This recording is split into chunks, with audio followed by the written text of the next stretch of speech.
Hola, soy José Manuel López Torán, personal investigador postdoctoral en la Facultad de Humanidades de Toledo.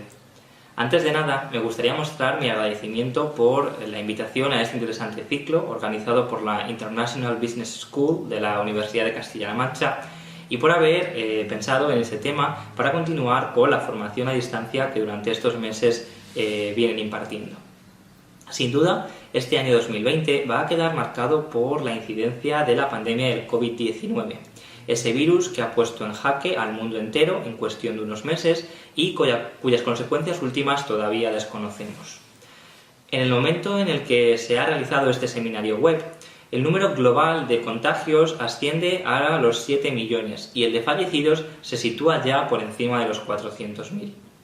Sin embargo, resumir el fenómeno que supone una pandemia únicamente por las cifras es sin duda simplificarlo enormemente. Detrás de esos números se esconde un auténtico drama humanitario, una historia, una persona, en definitiva, una vida. Esta idea es precisamente la que perseguía la portada del New York Times del pasado domingo 24 de mayo, una portada histórica que de manera cuidada y discreta recordaba a las 100.000 personas que habían perdido la vida hasta esa fecha en los Estados Unidos. Para todos nosotros está suponiendo una experiencia inédita. Sin embargo, las epidemias han estado presentes entre nosotros mucho más de lo que nos imaginamos.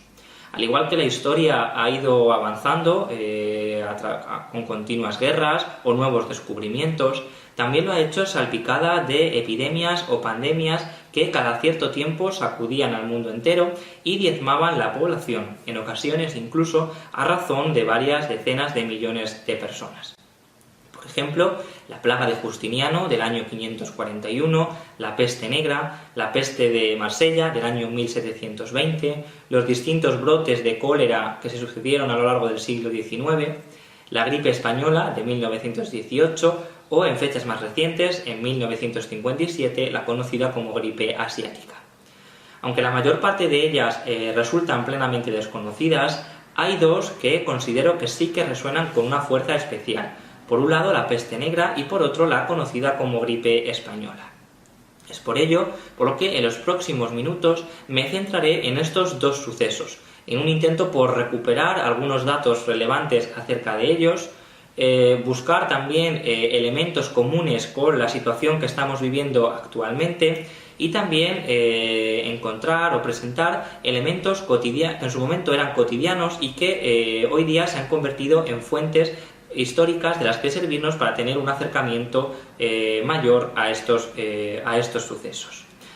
La primera de las pandemias a las que he hecho referencia, la peste negra, ha quedado fuertemente asociada a la imagen que tenemos de la Edad Media, algo que sin duda se ha visto reforzado por su recurrente presencia dentro del sector audiovisual, por ejemplo. Además, se trata de un episodio que desde siempre ha despertado un interés entre aquellos que todavía siguen viendo a la Edad Media como un periodo oscuro. La peste negra causó un enorme impacto en toda Europa. La población se vio expuesta a los terribles efectos de esta enfermedad, cuyo contagio al ser humano se produjo a través de la pulga de la rata. Era extraordinariamente contagiosa y entre sus síntomas se encontraban fiebres altas, náuseas, tos, acompañados casi siempre de un cuadro clínico terrible. Presentaba dos manifestaciones. Por un lado, la peste bubónica, con bubones o bultos por todas las partes del cuerpo, o la peste pulmonar, que provocaba una grave infección en los pulmones que terminaba por causar finalmente la muerte. Los bubones tendrían un aspecto muy similar al que podemos observar en la miniatura de la Biblia de Toggenburg, frecuentemente utilizada para ilustrar los efectos de esta enfermedad. No había una solución médica eficaz contra ella, por lo que la única manera de combatir el aumento de contagios era la huida, algo que tenemos constatado a través de textos de la época, y el aislamiento o confinamiento. Al igual que la epidemia del COVID-19 tuvo su origen en Italia, donde fue contraída por comerciantes genoveses que la trasladaron a Occidente, en concreto a Mesina y Sicilia, Y resulta paradójico que el camino que siguió en su momento la propagación de la peste es muy similar al que ha seguido el coronavirus, al menos hasta donde conocemos hoy día, en su propagación. Con origen en Asia, da el salto a Europa, con un primer foco conocido en Italia, para después, en cuestión de semanas, continuar su expansión por todo el continente. Las terribles pérdidas sufridas despertaron una profunda crisis moral que tuvo su rápido reflejo en la literatura, en el arte, y la pérdida de vidas fue absolutamente dramática, aunque lo cierto es que determinar el número exacto de fallecidos es una tarea realmente difícil, ya que, por ejemplo, en esa época no contábamos con censos sistemáticos como los que sí que conocimos en siglos posteriores. Por lo tanto, es difícil, aunque sí podemos determinar que fueron varias decenas de millones las personas que perdieron la vida a causa de esta enfermedad. Los efectos de esta profunda crisis se dejaron notar en Europa durante largo tiempo y hay quien dice incluso que no se llegaron a recuperar los niveles demográficos anteriores a la peste hasta más de 200 años después. En los siglos posteriores fueron teniendo lugar otras epidemias o pandemias que, como por ejemplo las de cólera, a las que ya me he referido anteriormente, o la conocida como gripe rusa, que tuvo su origen en 1889 y de la que conocemos que hubo varios rebrotes en los años sucesivos hasta llegar al final de la centuria. Por su parte, el siglo XX también ha sido testigo de frecuentes epidemias o pandemias. Sin embargo, nos encontramos que solo unas poquísimas, han conseguido pasar al recuerdo colectivo. No hay duda de que la última centuria, el último siglo, ha quedado plenamente marcado por los continuos conflictos armados que se libraron en todo el globo, entre ellos las dos guerras mundiales de una manera especial, ¿no?, por su magnitud, por la magnitud que alcanzaron. Sin embargo, en esos mismos años, cuando todavía no había cesado el estruendo del armamento de la Gran Guerra, entraba en escena otro enemigo, en esta ocasión invisible, pero sumamente letal, que acabaría con la vida de al menos 50 millones de personas según las distintas estimaciones. 50 millones de personas. Esto supone multiplicar por 5 el número de víctimas que había dejado tras de sí la Gran Guerra, el mayor enfrentamiento armado que se conocía hasta el momento y que desde luego era considerado por todos como una auténtica catástrofe humanitaria. Sus dimensiones han quedado, por tanto, plenamente ensombrecidas por las dos guerras, aunque su letalidad fuese comparable o incluso superior a ellas. Pero antes de nada, ¿por qué se llama gripe española? Bien, entre los motivos que explican el origen de este nombre, gripe española o Spanish flu en su versión inglesa, encontramos una relación directa con la propia guerra, y es el control sobre la información en los países beligerantes. La censura que se impuso en todas las potencias implicadas en el conflicto consiguió silenciar casi al completo cualquier dato relativo a la enfermedad que ya había comenzado a propagarse. ¿Por qué? Esto es muy sencillo. Si al drama que acarreaba la enorme pérdida de vidas que se estaba experimentando en el frente y el desasosiego que vivían quienes recibieron a diario noticias tan poco esperanzadoras en la retaguardia, le hubiesen añadido el miedo que desataría la constatación de esta nueva enfermedad o de este nuevo problema, la situación habría tenido un impacto emocional considerable y sin duda también profundas consecuencias en el propio transcurso de la guerra. Sin embargo, España, que mantuvo una postura neutral en el conflicto, no contó con esas restricciones informativas y, por tanto, se tuvo constancia de la epidemia con relativa antelación respecto a otros países de nuestro entorno. Por lo tanto, nos encontramos más con una causa más cercana a la propia difusión o propagación de la información que con la difusión o propagación de la propia enfermedad. De hecho, hoy sabemos que aquella gripe no tuvo su origen en España, posiblemente tampoco en el año 1918, aunque lo cierto es que fue en nuestro país donde tuvimos algunas de las primeras referencias.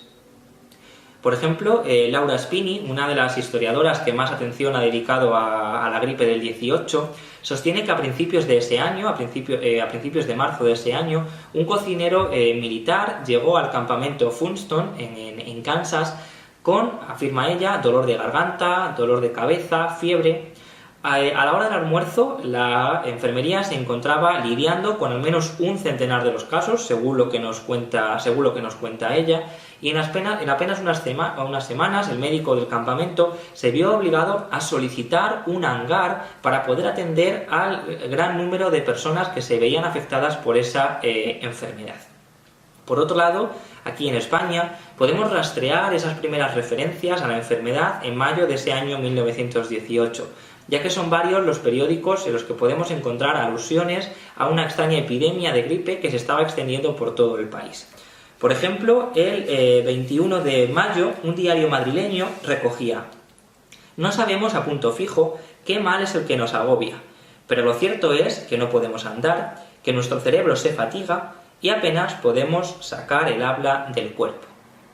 2 días después, es decir, el 23 de mayo, el mismo periódico alertaba que continuaba extendiéndose por Madrid la epidemia de gripe, que hoy ha entrado en casi todas las casas del vecindario, produciendo numerosas bajas en las oficinas del Estado, redacciones de periódico y en general en centros donde se aglomeran personas.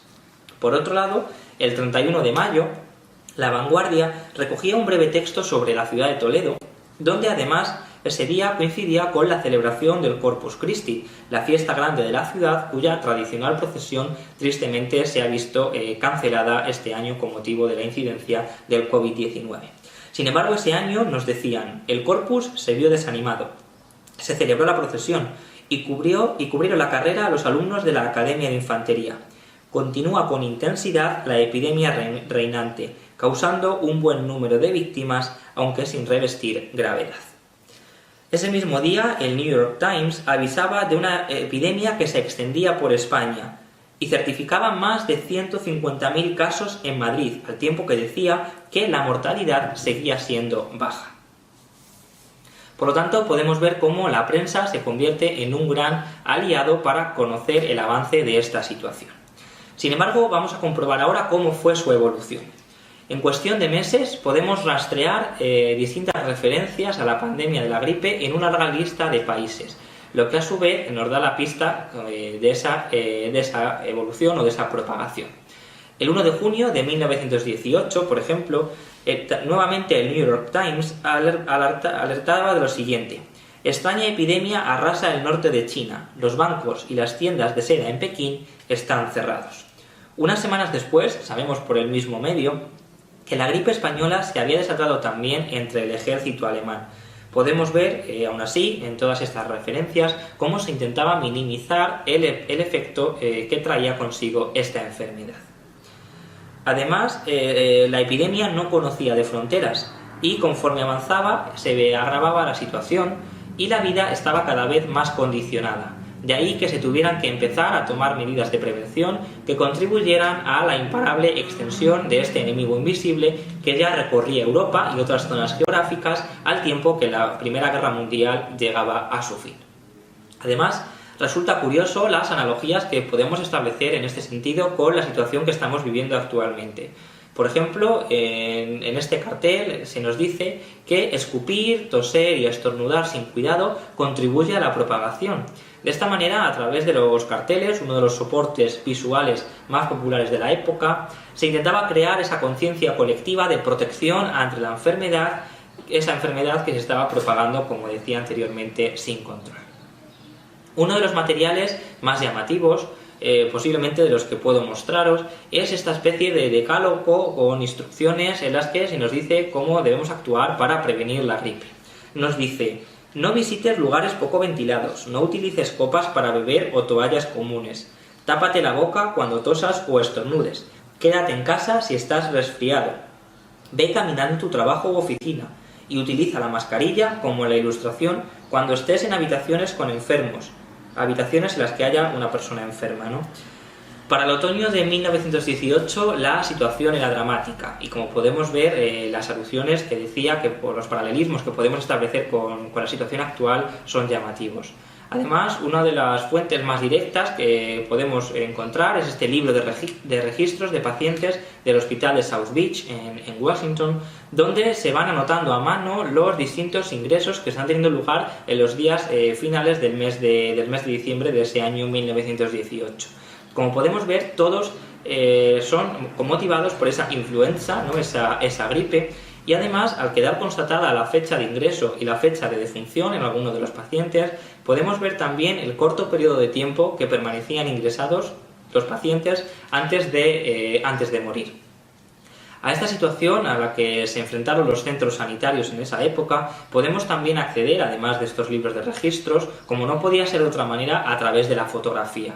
Imágenes que en algunas ocasiones sorprenden por el singular parecido que guardan con los periodos, las publicaciones que estamos viendo en estos meses. Imágenes que también, como estamos viendo hoy día, nos muestran no solo los centros sanitarios, sino también nos ilustran el impacto que tuvo esta enfermedad en cualquier actividad de la vida diaria. Por supuesto, la muerte también tuvo su presencia en el mundo gráfico y no son pocos los diseños que aluden a la situación. Por ejemplo, en una ilustración publicada en un diario austriaco a principios de noviembre de 1918, podemos ver tres escenarios en uno. Por un lado, el padre, que está combatiendo desde una trinchera en la Primera Guerra Mundial. Por otro lado, la madre, que guarda reposo en cama debido a la enfermedad que le aqueja. Y por otro, esas dos hijas que van a proceder a enterrar el ataúd de una tercera hermana, y que precisamente es el que da título al conjunto, como podemos ver en ese breve título en alemán, cuya traducción es El ataúd de la hermana, que nos encontramos en la parte inferior. Situaciones, por tanto, absolutamente dramáticas son las que se vivieron en los hogares de todo el mundo, pero que además en Europa se vieron agravadas por los efectos de la terrible guerra. Sobre la vertiginosa velocidad de propagación se ha reflexionado mucho. En primer lugar, vemos cómo, a pesar del notable salto que había dado la medicina, la causa de la enfermedad, en primer lugar, escapaba por completo a su control. Por otro lado, la guerra también tuvo, sin lugar a duda, una incidencia directa en esa propagación. Pues factores como, por ejemplo, la intensa movilización que se vivió en los países implicados, las continuas marchas al frente de estos combatientes, la debilidad física que tenían esos soldados, el hacinamiento de los campamentos militares o las condiciones en las que vivían y, por supuesto, el posterior retorno, ¿no?, a sus hogares. La epidemia duró algo más de un año, aunque los efectos demográficos se dejaron sentir en toda una generación. Sin embargo, a pesar de las escalofriantes cifras a las que he hecho referencia, resulta sorprendente la débil huella que ha dejado en la sociedad, donde ha pasado totalmente desapercibida, ¿no? En estos meses, por otro lado, estamos asistiendo a una situación inédita, como comenzaba mi intervención. Inédita, por lo menos en nuestra memoria. Una situación que, con el paso del tiempo, sin duda se convertirá en sujeto de estudio para la historia, al igual que lo han hecho las distintas pandemias a las que he hecho referencia en estos minutos. Todas ellas han dejado su impronta en la sociedad, una impronta que podemos conocer a través de fotografías, a través de carteles, de prensa, como hemos podido ver. Sin embargo, esta epidemia del COVID-19 va a dejar una impronta personal en todos nosotros, una vivencia única que sin duda va a pasar a formar parte de nuestra historia individual. Espero que esta situación que nos aqueja tenga una rápida solución, que el drama que estamos viviendo llegue pronto a su fin y que pronto podamos hablar de la epidemia del COVID como algo ya que ha pasado a la historia. Muchas gracias.